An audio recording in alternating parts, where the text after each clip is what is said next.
And I'm going to give the woman a seed. And when she produces that seed, it's going to crush the head of the serpent. So never sleep on a woman who has a casket and a curse because she also has a seed attached to her name. If I see one more black female, I'm not going to do shit at my expense. We're black women. No, folks are going to do everything they can to distort her truth. Hard-working, highly educated, successful people who happen to be black. The most disrespected person in America is the black woman. The most unprotected person in America is the black woman. The most neglected person in America is the black woman. To respect our women and to protect our women. Like black women, we so tough all the time. God is real and God lives inside of all of us. Hello everybody, how are you guys doing? How are you guys feeling?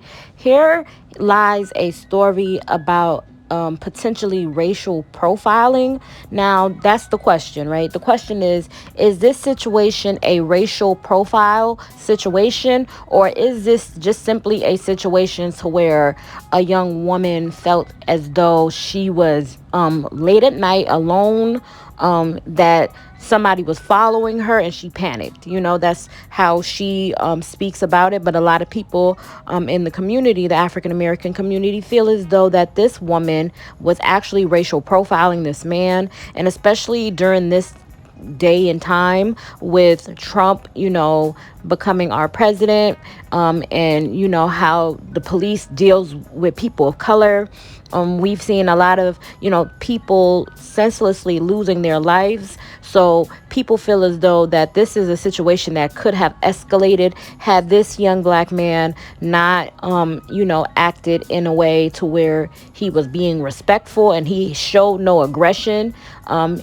He could have, lost his life if it was any other situation. So a lot of people are talking about this situation. And even the young black man speaks about how he felt as though he was racially profiled.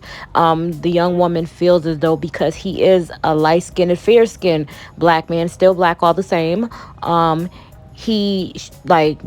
it did not present as being a dark-skinned black man. So she feels as though she didn't even know that he was a black man. She felt as though that this man was a white man, and that's what she told the neighbors when she ran off, that this was a white man. So she feels as though she did nothing wrong. She feels like, yes, I did go, to somebody's house, to his house, mistakenly, but that's all I'm wrong for. A lot of people feel as though that this man is racial profiling. This woman, is racial profiling. So I'm going to tell you guys what I think towards the end. Let's get into the story. Let me tell you guys what occurred. A video filmed in November but recently leaked is actually starting a lot of drama on social media. damichael Jenkins, a black real estate developer, and his wife live in a beautiful Ohio neighborhood. While coming home one evening a few weeks ago, a white female neighbor racially profiled him allegedly, and then lied about what went down. Now, people are very upset online. People are saying that she lied about what went down. Now, luckily for, damichael Jenkins and his family, a front door camera caught most of the incident on camera. Now the neighbors, whom are like social media has identified as Michelle Bishop, is on the internet crying. She's been crying. She's been saying that this is not what it looks like. People have been nicknaming her a Karen. Meanwhile, damichael Jenkins and his wife recently discussed the incident on Shannon Sharp and Chad Ochocinco's Nightcap podcast. As mentioned, the racial profiling incident went down in November, but the Jenkins spoke with Shannon Sharp this week. First things first, the Jenkins wife, damichael Jenkins' wife, stated that they posted the home footage of the incident in their community Facebook group, which allegedly has about 500 members. Now, sometime later, the home footage ended up on the internet streets and ultimately went viral.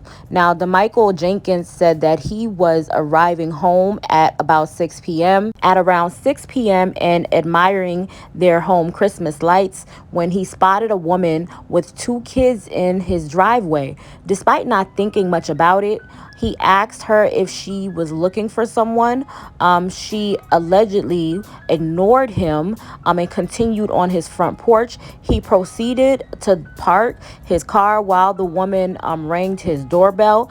That's when the 3 minutes viral video starts. As damichael is walking up, she takes her baby out of the stroller and asks him, "Do you live here?" He responded, "Yeah." And her reply was, "I don't believe that." She repeated it twice before moving to the other side of the porch, away from the garage, before leaving the home, running and screaming for help in a distressed voice while the stroller rolled off the porch. At this point, now I'm in fear. I'm in fear because I know what we face as black men in America, damichael Jenkins told Shannon and Ocho Cinco. And, he was very much in fear. A few minutes later, Michelle Bishop returns with her husband, claiming that she said someone chased her to the Jenkins home. Jamichael's wife steps onto the porch, asks questions, and reveals that she is his wife, that she's damichael's wife. While Michelle Bishop claims that he chased her, she heard saying "I'm sorry" at least twice in the video, and so is her husband. "Well, you just have to understand my point of view. Being by myself, I have 2 kids," Bishop explained. Then she claimed that she got scared by the incoming car, and that he never claimed he lived there. That was her second lie, and the Jenkins called it out. They're saying that there has been multiple lies in her stories and, punched holes in her story. Yeah, I can remember. It wasn't too long ago. I was leaving one of my real estate job sites in the inner city, wrapping it up for the day. It was about 5:15. Took me about 45 minutes to get home. So I'm proud to go home. Shannon, something I want you to know is when they say it's an affluent neighborhood, it's one of the most wealthiest neighborhoods in Ohio. My house is the best house. I designed it from scratch. I'm an architectural designer. I bought the land, I financed the land, designed it from scratch, and I built it from the ground up using all my resources. So proud to come home. I'm pulling up, checking out my Christmas lights we just put up for the holiday season. And there happens to be a lady in the driveway with 2 kids. So I don't think nothing of it. Kids coming in and out of my house all the time. I got kids, got a family over here. I don't think nothing of it. I think she's looking for the front door. I say, "Hey, are you looking for somebody?" She doesn't answer. She then proceeds to go to the porch. So I'm like, okay, so she's probably coming over. So I pull in the driveway. I'm about to park, and she rings the doorbell and comes to the front of the front porch and stops me and says, "Do you live here?" And I said, "Yeah, I live here." She said, "Well, I don't think so." "Well, what are you doing here?" She says, "I don't think you live here." Picks the kid up, drops the stroller, hops off the porch, starts running, and I hear screaming, yelling for help. At that point, now I'm in fear. I'm in fear because I know what we face as black men in America. So I rush to the garage, park in the garage, come in the house. My wife's in the office. I said, "Babe," some white Caucasian lady, she just jumped off our front porch, screaming, yelling for help. I don't know if she's going to call the police. I'm pacing back and forth. I don't know what's about to happen. 6 p.m., regular day. We pacing back and forth. I don't, at this point, I'm like, I don't know what's about to happen. She comes back before the police gets here. I don't want to go outside. I don't want to go outside with them outside. And the police pulls up, and I don't know what's going to pop off. If the police pull up, altercation happen, anything could happen. Right. I know they're going to side with them. So my wife's come outside, and she just wants to figure out what's going on because she's in shock. And I let her say she ended up coming outside or whatnot.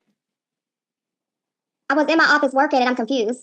I'm not understanding what's going on. Like, what do you mean as a white woman running screaming for help? Screaming for help for what? He's like, "I don't know." And immediately my heart dropped. I'm like walking and pacing back and forth. Like, okay, just wait. Okay, well, what happened? Nothing. I was just pulling in the house. And I'm like, "What is she screaming for?" He's like, "I don't know." And I'm like, "Are you, what? What?" And I keep opening up the door because I feel like the police is going to come here. Somebody's about to come here, and I don't know what's going to happen. I don't even know what fully happened. I didn't hear anything. I'm in the house working. And so I kept opening up the door, and that's when I came out. She did end up calling the police, yes. Well, I actually released the video in our community Facebook group. We have a community Facebook group, about 500 or so people, and ever since I've been like, we've been shattered. We've been upset. It's so many different factors and so many different feelings. So many different feelings. I put the video in our community Facebook group to share what happened. And it took a lot for me to do that. And then we woke up and the videos everywhere. Of course, there's a lack of trust. Of course, it makes us feel unwelcome and unsafe. We have 2 boys, and he leads our family. He protects our family. So to know that we can't go walk the dog or someone looking at us is what's going to happen. It's a lot of weight. It's a lot of pain. And it's a lot of emotion. He's desensitized to this.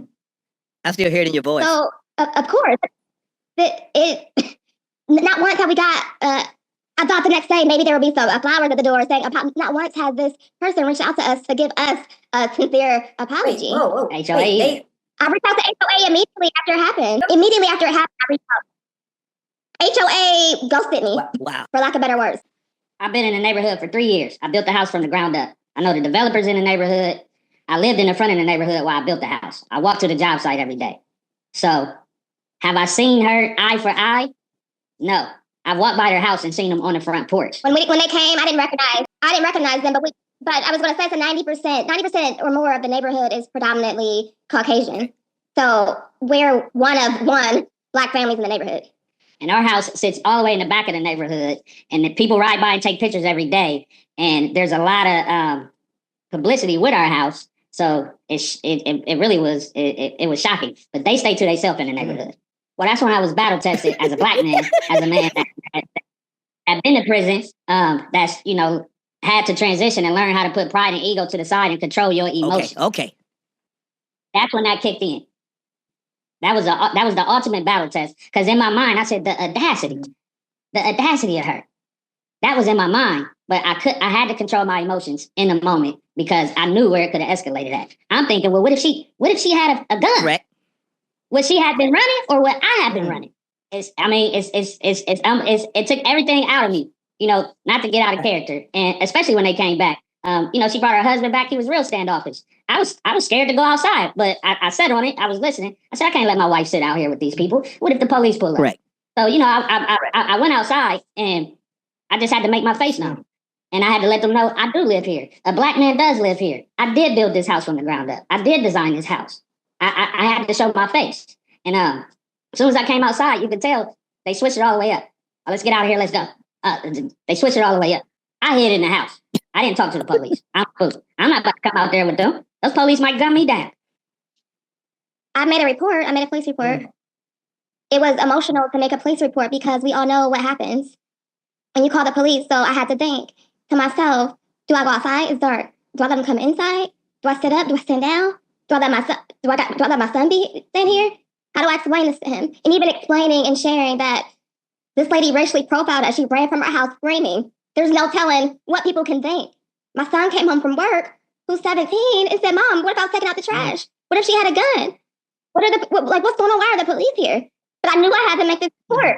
That's one of the most powerful things that a man can do, because a dangerous man is a man that can't control his emotions. So a situation like this that's broadcasted across the world, you can see that I was given every single reason to act, and I still control my emotions. So I want to use this moment, these platforms, to inspire people, lead people, and to show them what a real man is and what a real man is supposed to do. You take care of your family, protect your family, control your emotions. And that's what we're here to do. And also, build communities. I want to build houses from the ground up. I want to build communities. I want to design high-end luxury homes. These are things that I want to do, that I got a passion for, that it's in my bloodline. Custom home builds. My grandpa was a custom home designer and builder. These are things that I want to take to the next level and be known for, and show people that in the real estate industry that we can strive, we can survive, and we can do what they do, and even better. So that's what I'm here for. We did, and they threw it under the rug. They filed a police report that wasn't nothing that we told them. We asked for the police report. They never gave it to us. We had to track them down to get the police report and looked at it. It was vague. We thought about pressing charges. We did all that. I thought she gave me every right. She's on my property. Correct. That's self-defense. I could have gunned them down, but I had to hold my composure as a man for my family, because even though it was it could have been self-defense, not for a Black man. Not for us. Now, this entire situation is absolutely crazy, and my heart really goes out to him for having to experience something that crazy. I also want you all to hear her side of the story as far as what she believes occurred, because before I get to speaking about how I feel about this, I think it's important for you guys to see what she has to say, and then I'm going to show you guys the actual footage and all the things. So I want to jump on here because my Facebook is public, and for those of you guys who are telling me that I owe a public apology, one, I will not apologize for making any sort of racist remark. I am the furthest thing from a racist. I will, however, apologize that my expression could ever come across in such a way, or that somebody could think something of that nature of myself and my family. So long story short, I need to give the context, because there's a lot of y'all who are, I'm sure, coming to my page right now not knowing. JB's coming down, hold on. He says, "This is my house." And I said, "I don't think that it is." And at that point, the only reason that I said that was because truly the awkward encounter of slowing up behind me, talking to us multiple times. I'm in this frantic state. It's late at night. I got my kids, my 2 babies. The lady at the door is not answering. There's no other homes that are well established. I mean, there's construction. It's a corner house. I'm just thinking, oh my gosh, I'm on the front porch. This truck literally is halfway up the driveway. And I was like, my radar was like, nope, I don't think that this is your house. And so I said, I don't believe that this is your house. And so I'm starting to unbuckle Cash, and I grab and I freak. I go, "Rory, run." And so I take off the porch and I literally run as fast as I can, screaming at the top of my lung. I'm getting all these messages, I'm so sorry.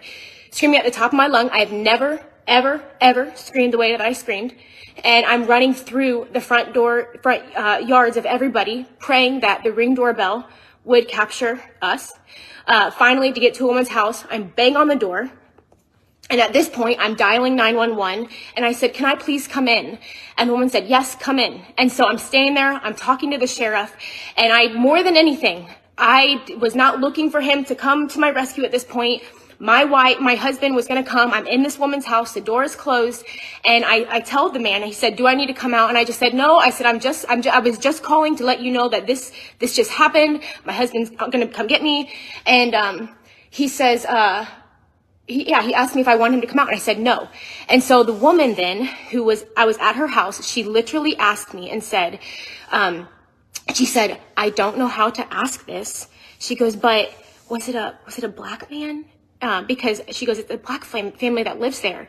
And I said, "No, I believe that this is a white man. He was a white man in a truck. A young white man is what I said."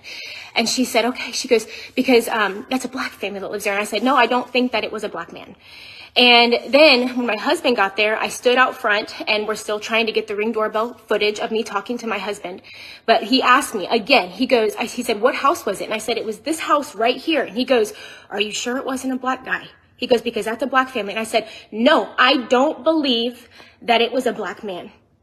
And so we get in the car and we go to pick up the stroller. And I've said this a million times, I have never felt the fear that I had even just pulling up in front of the house when John opened the door to get out of the truck. The amount of, I've never went into like fight or flight like that before. And so he gets out of the car and he goes up to the woman's house, and a woman comes out onto the front porch, and she says something along the lines like, "Did you forget something, or did you leave something?" And John laughs and he's like, "Yes, we did. I'm so sorry." And I get out of the car and I walk up to the woman, and I could not tell her fast enough what had happened. She walks out on the porch, and I jump out of the car, and I said, I said, "Oh my gosh, yes, there was a man." And John was the one that said, "A man was following her, chasing her, following her," is what I said. I used the word chasing, following me. And, So she said, I jumped out of the car and I said, I'm so sorry. I said, literally, I was pretending that your house was my house. I was walking up the driveway, and then I was like turning in. I was pretending that it was yours. And she goes, yeah, that was my husband. And so he ends up coming out and he's like, I told you this was my house. And at that point, I literally started, I said, I'm so sorry. I said, I am so sorry. And I told him, I said, sorry. I said, I'm so sorry. And then, I said, this is your house. That was my words. I said, I'm so sorry. I said, this is your house. I said, I truly kept thinking like, maybe this is his house. Maybe this is his house. And he says, well, I told you this was your house. And I said, you have to understand. I said, I'm so sorry. I said, it was such an awkward encounter. I said, the truck was like starting to slow behind me, and I'm out here with my little girl and my son. And I said, I'm a mom, and it was dark. And he said, but I told you that this was my house. He says, I was driving slow because I was looking at my Christmas lights. And once again, I said, I am so sorry. And they truly, they did not take my apology. And that night, I went home. And so if you guys saw on Instagram, I shared the story twice. The only reason that I shared the story is because I was heartbroken and it was a really scary night. I've always shared everything on Instagram. And so that night, after that whole instance happened, I literally was sitting on the steps, first of all, and John kept trying to talk to me. I kept telling him I was so sorry. And I've never, just the panic. I literally could not come down from this like fight or flight. From the time that I was at the woman's house to literally 30 seconds later, telling the woman that I was just followed, to the man stepping out on the front porch and it being his house. It was like all of these different emotions. And so I'm sitting at home, literally like having this meltdown. And I kept telling John I was so sorry. Like I felt really stupid. And, so on the way home, I forgot to say that the cop was driving around our neighborhood, and, I'm getting all these messages. I'm so sorry. The cop was driving around our neighborhood, and I stopped him. We stopped him, and I jumped over, rolled the window down, and I said, I am so sorry.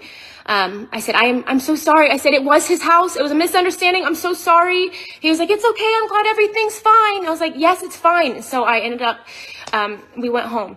And, that night when I got home, I had tears and I was making a cup of coffee. And if you guys know me, I, put everything on Instagram. I talk all the time. It was an innocent mistake. I felt really stupid. I absolutely was crushed, I felt like they thought I was stupid. I already felt stupid. I truly felt stupid. Like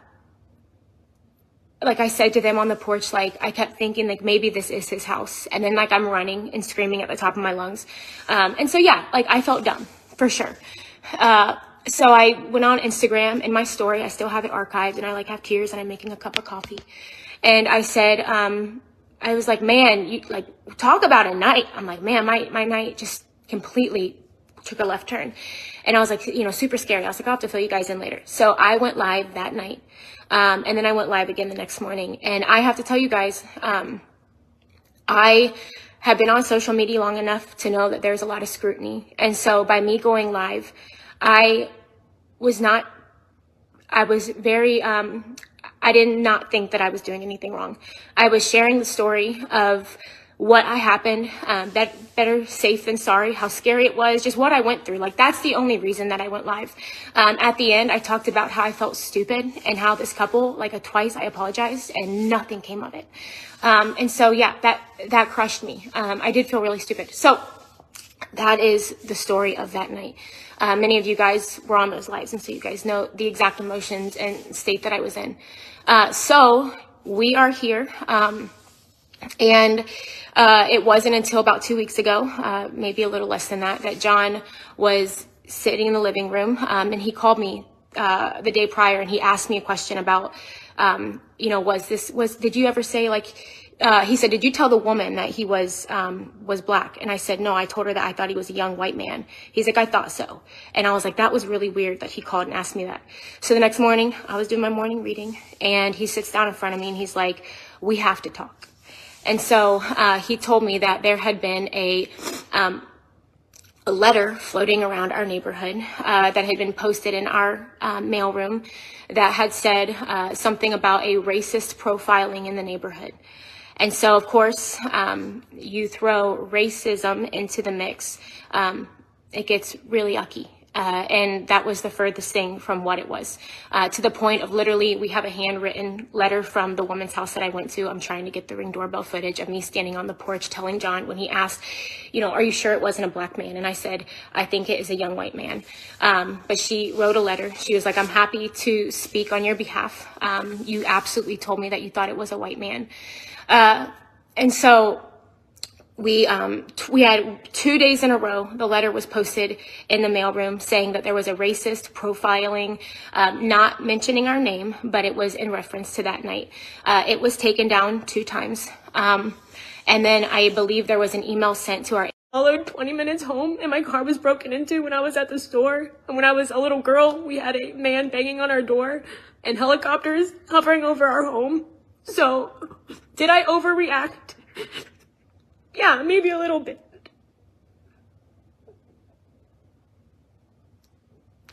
But I showed up at the door and I said that I was sorry 2 times. People are going as far as saying they're not genuine apologies, that I'm out to get them for whatever reason that is.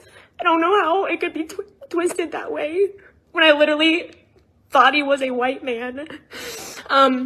So I knew it wasn't going to stop there, but the Facebook page stuff was deleted. Not me ever asking for any of it to be deleted. I made a public apology to them through the video to a whole Facebook page of almost 500 residents in our neighborhood. And then I posted in the comments multiple times when people were just saying, like, disgusting and just tearing down our family's name. I once again came on and I said, if there's ever an opportunity to reconcile, like, I will. I'm so sorry I could have ever offended you. And so I've absolutely apologized multiple times. It's not been accepted. So now I woke up today and John starts sending me screenshots of people going on all of my social media channels. And, I had to make my pages private.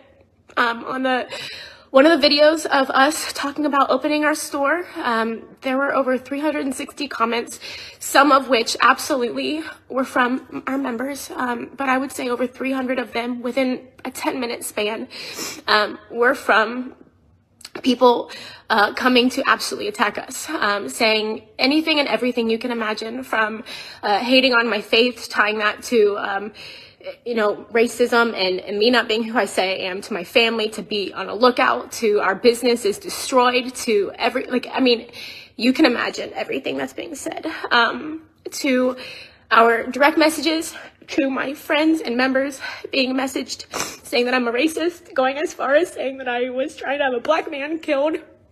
That was commented a few times. To people texting me personally, calling me a racist pig. Our direct messages, our other businesses, Crave is being attacked, and every business platform, my Facebook ratings, everything is being attacked right now.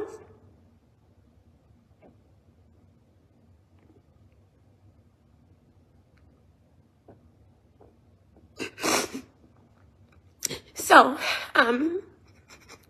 everybody keeps asking for a public apology, and I wanted to get ahead of it. I don't want to just stay quiet, but I did shut my pages to private. I've explained to my Instagram exactly what I'm explaining to y'all. I absolutely am so sorry that I didn't think more of how they possibly could have felt in the moment and my reaction. I'm not trying to play the victim. Very few people have truly said they can't, putting themselves in my shoes, and it does make me angry. It does, if I'm being completely honest, and I'm trying to be so slow to speak.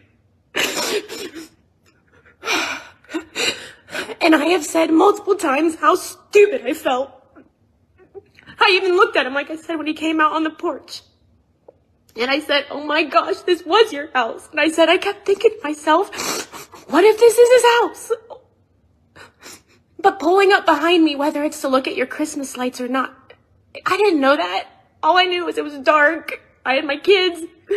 You're talking to me. You're continuing to talk to me. Now you're backing in this driveway. And then when I asked if it was his house, and he said, yeah, I didn't believe it at that point.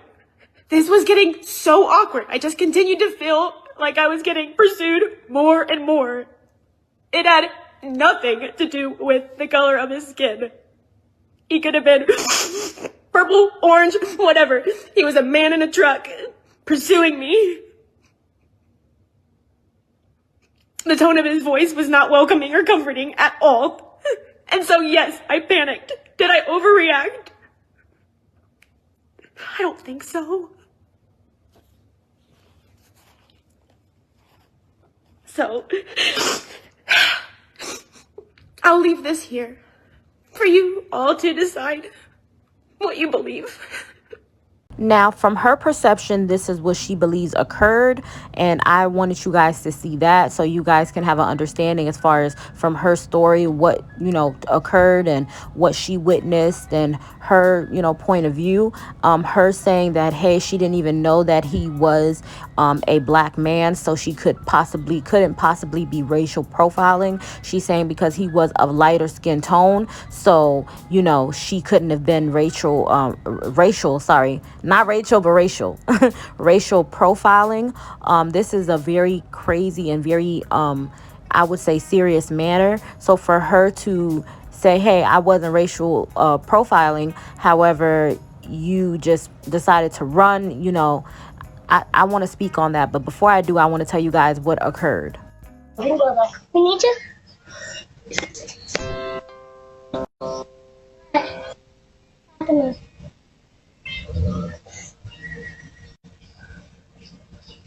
What's going on?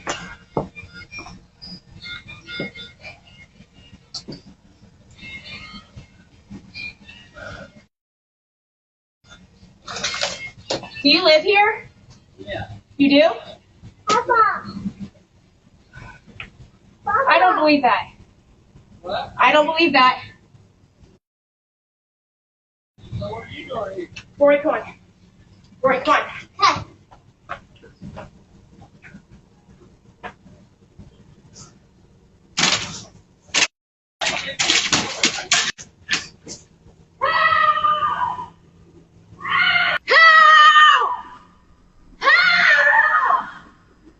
Did someone come here? That was my wife. Somebody chased her up here. And she had kids. Who chased her?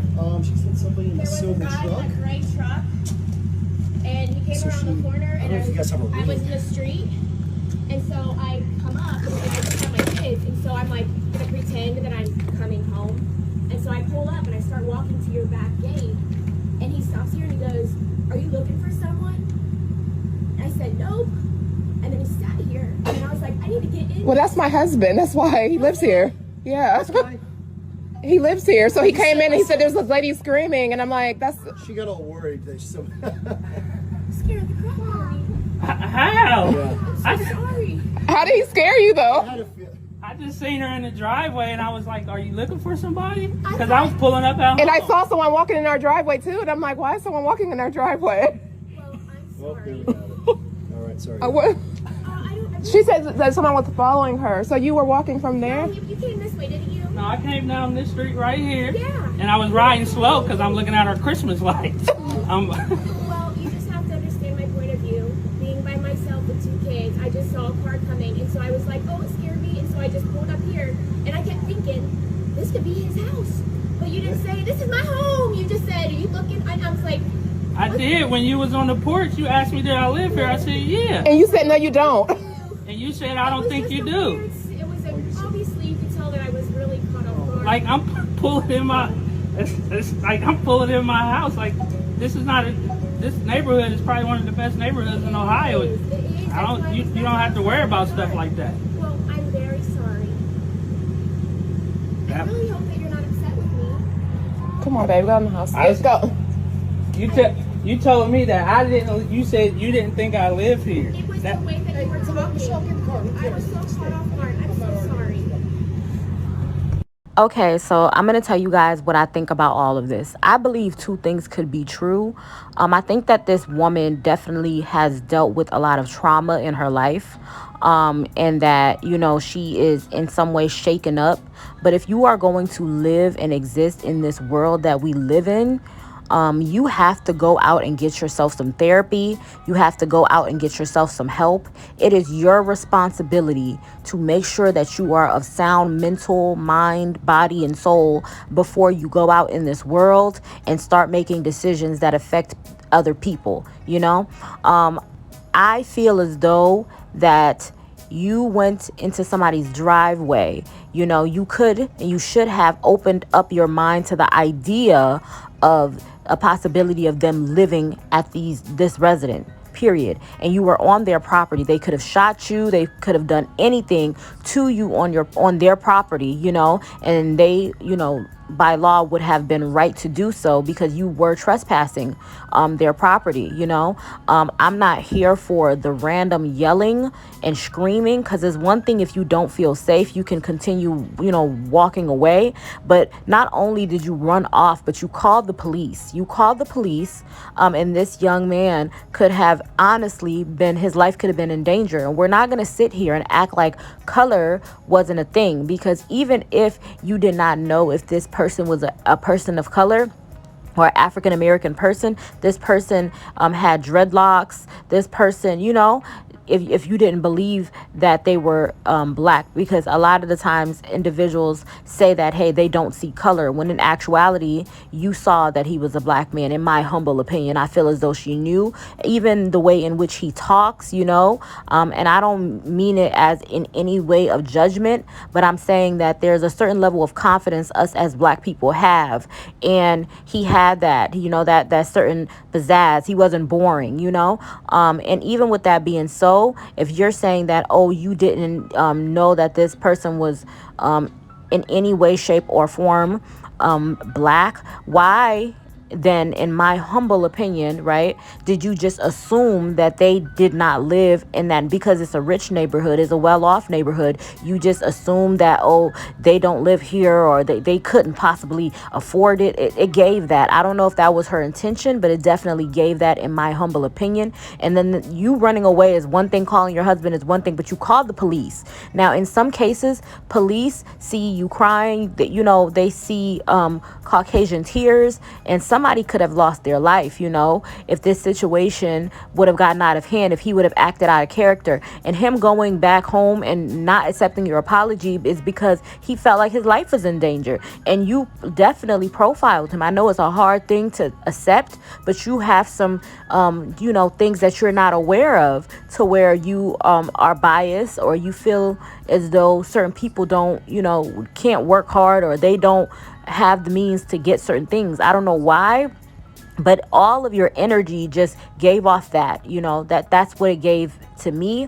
However, if you're saying that it's because you dealt with so much trauma in your life that you felt so afraid, why are you going out late at night with your children, knowing that you are completely not healed and you have past trauma, be it if somebody broke into your car, be it anything? You have young children. You picked up the baby and was about to run off, and your other child was going to get left behind. If this was somebody that was trying to harm you, you was going to leave your other child behind. And I just think that that's absolutely crazy. You knew enough, or was not scared enough, to ask this man, tell this man that you felt as though that he did not live there. If this was a situation to where you felt as though you were in danger, why even communicate? Humbly, in my opinion, why would you even communicate back and forth with someone who you feel as though could meet you and give you harm, or harm you in any way? I think she's full of baloney. I think that, honestly, she definitely racial profiled this man, and I feel as though she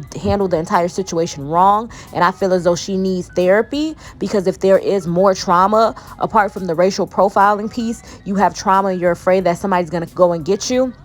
Things like that could lead to people getting hurt. Just the simple fact of you're so in fear and so frantic and so fragile, you need to get the therapy so that you can exist as a regular person in this world. Because not being healed and not getting the help, especially when help exists, a bunch of different organizations and things and therapists and social workers exist that would help you process your trauma. But if you're sitting here acting as though this trauma does not exist and thinking that you can exist in this world without acknowledging that you do have a certain level of trauma and you are hurting and you do need support, if you're not getting the help that you need, it is on you and it is your fault. You need to get the help that you need. But I humbly feel as though that there was some racial profiling going on, in my humble opinion.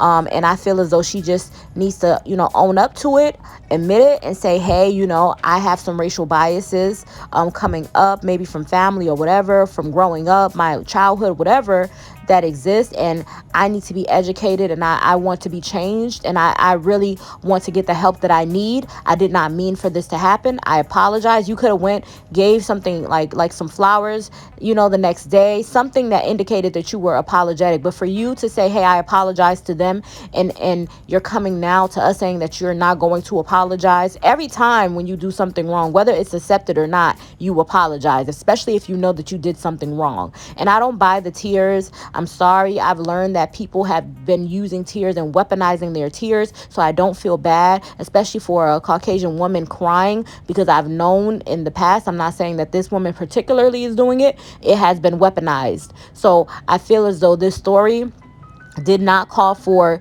in any way, shape, or form, tears. I feel as though the reason why she's crying is because she's losing opportunities. The people online are taking a shot at her business, her livelihood. So now this is where the tears is coming from. But if there had not been any tears, it's not like you took it upon yourself to go a step further and go to these people and extend the olive branch and a note or something that indicated that you were sorry further. No, this happened, you were willing to move on, you hopped up on your Instagram and talked to your followers and your following, and you were about to move on. The fact that the world and people of color are upset online and you're losing revenue and losing opportunities, this is the only reason to why you're even speaking about this as of now, in my humble opinion. So I feel as though she needs to have her feet held to the fire. She's lucky that she's still alive. She's lucky that this person did not take it upon themselves to protect themselves in a different manner, especially with this person being grown and past his past history, because he has been, convicted in the past, but he's changed his life around now. He's a real estate agent and, built his house from the ground up. And because he's made such drastic changes in his life, she's lucky that he, took whatever he's been through in the past and grew from it. But if this was any other person, you're on their property, you could get hurt really, really bad. And you're calling the police, and the police could have came and not asked any questions and shot on your behalf just because you're frantic and you set a certain tone and a level to where they feel as though they need to meet you there. And this entire situation could have been completely gone just haywire. I feel as though she was racial profiling, but I feel a part of that is trauma as well. I feel as though she needs to get therapy and she needs to get the help that she needs, in my humble opinion. And I feel so sorry for the Jenkins family. I feel so sorry for damichael Jenkins. I feel sorry for his wife. I feel sorry for everybody involved, because honestly, this did not need to turn out the way it was. The way it turned out was just heartbreaking. It did not need to be this way. She needs to get therapy, and she needs to realize that she needs therapy, because acting like this level, the behavior, it's not okay. I don't care. To me, in my opinion, it is not okay, and she needs to get the support that she needs so that she doesn't repeat this behavior and cause a person of color to lose their life, because this situation could have ended badly. This black man could have definitely lost his life based off of just the level of frantic she was and how fragile she was, and her entire energy could have caused police to shoot first and ask questions later. And we've seen video footage of where this was a thing. She could have been harmed, and she could have set the tone for someone else to be harmed, in my humble opinion. He ran in the house scared. What if that was his son? What if that was, a 16, 17-year-old boy? Because they like to say that young boys of color, they try to label them as being men and try to say that, they are men and they, are a threat. They try to give off that energy. What if it was his son? I just don't like things like this, okay? I really don't. It's heartbreaking, and I feel really, really bad. But in my humble opinion, I'll say this once more, more, I feel as though it was definitely racial profiling. But you guys let me know what you think. I love you guys. Bye-bye.